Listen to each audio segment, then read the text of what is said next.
wahai para pelaku pembuat dosa, wahai para pezina, wahai para peminum khamar yang belum bertaubat, kalau kalian belum sanggup untuk berbuat baik, kalau kalian belum mampu untuk beramal saleh, paling tidak jangan kalian sakiti zuriat Rasulullah. Jangan kalian keluarkan kata-kata, jangan dikeluarkan kata-kata fitnah. Bagaimana kalian akan menghadap Rasulullah? Bagaimana kalian akan menghadap Rasulullah? Pada saat itu seluruh umat berkumpul menghadap Nabi Adam alaihissalam. Kami tidak sanggup berdiri di padang mahsyar ini, wahai Adam, menghadaplah kepada Allah. Kata Adam, aku tidak sanggup menghadap Allah, karena dulu Allah berkata, la taqrabu hadhihi syajarah, jangan kau dekati pohon kulbi ini, tapi aku malah memakannya, ya Allah.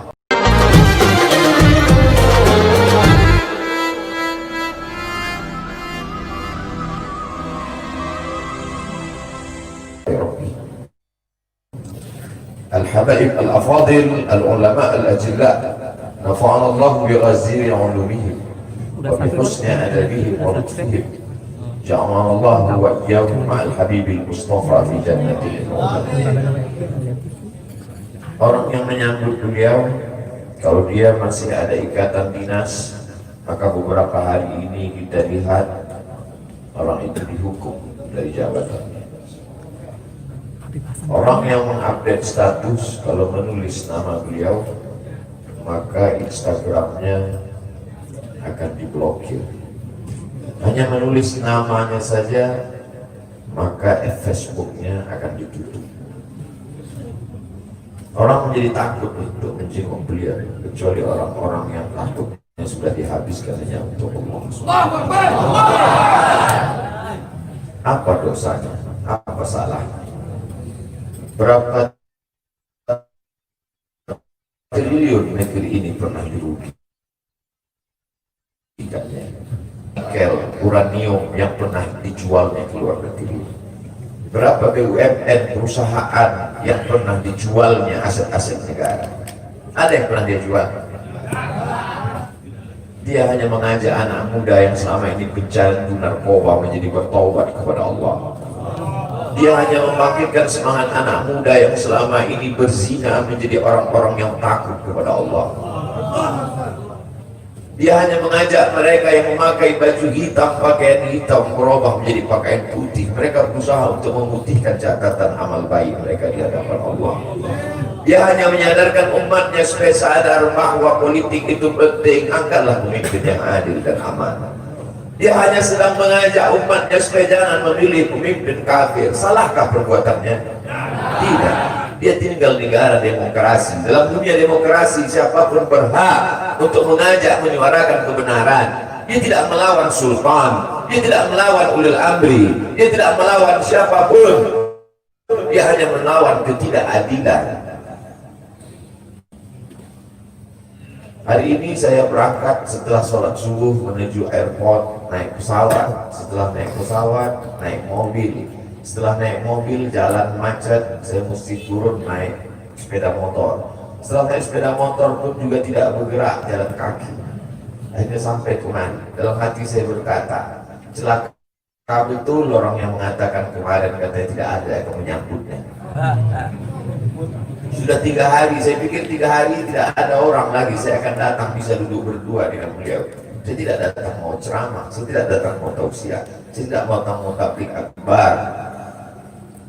Ternyata yang menyambutnya seramai ini, sebanyak ini, orang berjalan kaki, anak-anak muda berjalan kaki, orang tua, ibu-ibu duduk di pinggir jalan.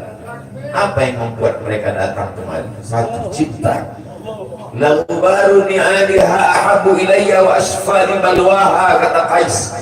Debu yang menempel di sandal Laila lebih dapat menghilangkan rasa sakit dan duka. Hanya cinta kepada Laila, apalagi cinta kepada zuriat Nabi Muhammad SAW. Andai engkau orang alim, andai engkau hafal kitab, andai engkau mengerti kitab kuning, banyak ilmu, tapi ada kebencianmu kepada ahli bait Rasulullah SAW, hilang keberkahan hidupmu.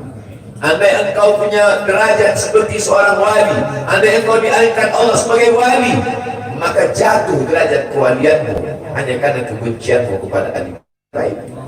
Apa kata Kiai Haji Maimun Zubair?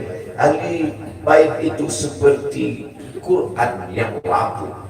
Andai ada ahli bait itu yang nakal, yang jahat sekalipun, dia tetaplah seperti Quran yang rapuh. Quran yang buruk, andai titiknya sudah tidak ada lagi, tak akan mungkin kau akan buang. Kau tetap juga akan jaga dia, kau akan cium dia. Kenapa? La yamassuhu illal mutahharun. Allah yang mensucikan. Seorang sahabat Nabi disuruh membuang air bekas daripada bekam Rasulullah SAW. Buanglah ini, kata Rasulullah. Lalu kemudian beliau pergi ke belakang. Setelah itu dia datang lagi menghadap Rasulullah SAW. Rasul tahu apa yang dia lakukan karena Nabi dapat wahyu. Nabi terbuka hijab, tapi Nabi ingin bertanya kepada dia. Bukan Nabi tidak tahu, Nabi tahu, diberikan Allah pemberitahuan. Nabi ingin memberitahu siapa yang tidak tahu. Kemana darah bekam tadi kau buat? Kata Nabi, ku minum ya Rasulullah. Mengapa engkau minum? Karena aku tahu bahwa darah yang mengalir dalam diriku membuat aku haram tersentuh api neraka. Mengalir darah itu dari dia kepada Sayyidatuna Fatimah, dari Fatimah kepada Sayyidina Al-Hasan, dari Sayyidina Al-Hasan ada juga kepada Sayyidina Al-Husain, dari Sayyidina Al-Husain kepada Sayyidina Ali Zainal Abidin, dari Zainal Abidin kepada Sayyidina Muhammad Al-Baqir, dari Sayyidina Muhammad Al-Baqir mengalir darah itu kepada Sayyidina Ja'far Shadiq, dari Ja'far Shadiq mengalir kepada Sayyidina Ali Al-Uraidi, dari Ali Al-Uraidi mengalir darah itu kepada Sayyidina Muhammad An-Naqib, dari Muhammad An-Naqib mengalir darah itu kepada Sayyidina Isa sampai kepada Sayyidina Ahmad bin Isa Al-Muhajir. Lalu kemudian darah itu mengalir kepada Imam As-Saqqaf, Al-Idrus, Al-Haddad, Al-Abbas, dan salah satunya adalah bin Syihab. Dan salah satu dari zuriat bin Syihab itu adalah Sayyidi Al-Imam Al-Akbar Al-Habib Muhammad dari sini. Kalau mau hidup tenang, beliau sudah tenang dengan anak menantunya, dengan cucunya, dengan ilmunya. Beliau meraih gelar LC dari Universitas Imam Muhammad Ibn Saud. Dia cukup dengan majlis-majlis maulidnya, cukup. Mengapa dia bersusah payah? Mengapa dia mesti kena fitnah? Dia hanya mengikut darah Sayyidina Al-Husain. Kalau mengikut Sayyidina Al-Hasan, lembut. Mengikut Sayyidina Al-Hasan, lembut sentuhannya. Maka para ahli bait ini mengikut dua aliran, Sayyidina Al-Hasan dan Sayyidina Al-Husain. Kedua-duanya saya cintai.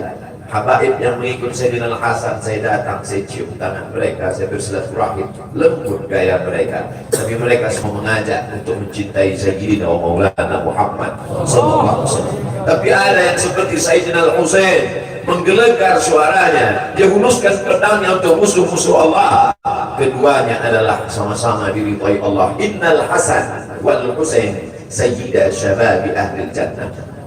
Yang mencintai Sayyidina Al-Hasan, mencintai Sayyidina Al-Husain, yang mencintai zuriat mereka, keturunan mereka, maka dengan cinta itu bekal kita menghadap Rasulullah SAW. Andai aku dihadapkan nanti menghadap Allah, tahajudku tak sebanyak Imam Ahmad bin Hanbal, 300 raka'ah fil yawmi wal layla, 300 rakaat sehari semalam. Andai aku dihadapkan kepada Rasulullah SAW, maka jihadku tidak sebanyak Sayyidina Khalid bin Walid. Setiap jengkal kulitnya, setiap tetes darahnya tak lepas daripada tebasan tombak, anak panah dan pedang. Andai aku dihadapkan kepada Sayyidina Maulana Muhammad SAW, amalku tak sebanyak Abdurrahman ibn Auf. Lalu apa bekalmu, hai Abdul Somad? Adakah ceramah-ceramahmu itu bisa kau jadikan bekal menghadap Allah? Tidak. Sebagiannya sudah diambil oleh tatapan mataku melihat berapa subscriber, follower, dan viewer. Abdul Somad mungkin habis amalnya sudah ria. Satu-satunya yang akan dijadikan bekal menghadap Rasulullah hanyalah aku pernah mencintai keturunan Rasulullah. Aku pernah mencintai zuriat. Wahai para pelaku pembuat dosa, wahai para pezina, wahai para peminum khamar yang belum bertaubat, kalau kalian belum sanggup untuk berbuat baik, kalau kalian belum mampu untuk beramal saleh, paling tidak jangan kalian cakiti zuriat Rasulullah. Jangan kalian keluarkan kata-kata, jangan keluarkan kata-kata fitnah. Bagaimana kalian akan menghadap Rasulullah? Bagaimana kita akan menghadap Rasulullah? Pada saat itu seluruh umat berkumpul menghadap Nabi Adam alaihissalam. Kami tidak sanggup berdiri di padang mahsyar ini, wahai Adam. Menghadaplah kepada Allah. Kata Adam, aku tidak sanggup menghadap Allah. Karena dulu Allah berkata, la taqraba hadhihi syajarah, jangan kau dekati pohon kulbi ini, tapi aku malah memakannya, ya Allah. Mereka datang menghadap Nabi Nuh alaihissalam. Kata Nabi Nuh, aku tak sanggup menghadap Allah karena anakku durhaka. Sa'awi ila jabalin ya'simuni minal ma', aku akan naik ke atas bahtera perahu yang bisa menyelamatkan aku dari air. Aku tak sanggup menghadap Allah, kata Nabi Nuh alaihissalam. Mereka menghadap kepada Nabi Musa, aku tak mampu, kata Nabi Musa. Mereka menghadap kepada Nabi Isa, aku pun malu kepada Allah, karena aku mereka jadikan sembahan di atas muka bumi Allah. Mereka hanya mampu menghadap Sayyidina Maulana Muhammad SAW. Wahai para pezina, wahai para pelaku dosa, kalau kalian belum mampu beramal soleh, belum mampu bertobat, paling tidak jangan kalian zina zuriat Rasulullah SAW. Bagaimana kalian akan menghadap Rasulullah? Pada saat itu tak ada syafaat. Man alladhi yashfa'u 'indahu illa bi'idhnih. Tak ada satu pun yang bisa memberikan syafaat kecuali Sayyidina wa Maulana Muhammad sallallahu alaihi wasallam. Wahai para pemimpin yang hari ini kau dititipkan amanah kekuasaan. Beberapa hari ini kau lihat apa yang dilakukan orang pada Donald Trump. Kurang hebat apa lagi Trump? Negara adidaya, kekuasaan, kaya raya. Tapi ketika kekuasaan itu diambil oleh Joe Biden, kita pun malu melihat video ejekan-ejekan itu. Kalau hari ini kau punya kekuasaan, saudara, sampai masanya kau juga akan mengalami seperti yang dialami oleh Trump. Jabatan itu cabut Allah Ta'ala. Saya masih melihat video bagaimana Bapak Susilo Bambang Yudhoyono sampai ke Pekanbaru beberapa tahun yang lalu. Di depan balihonya disobek.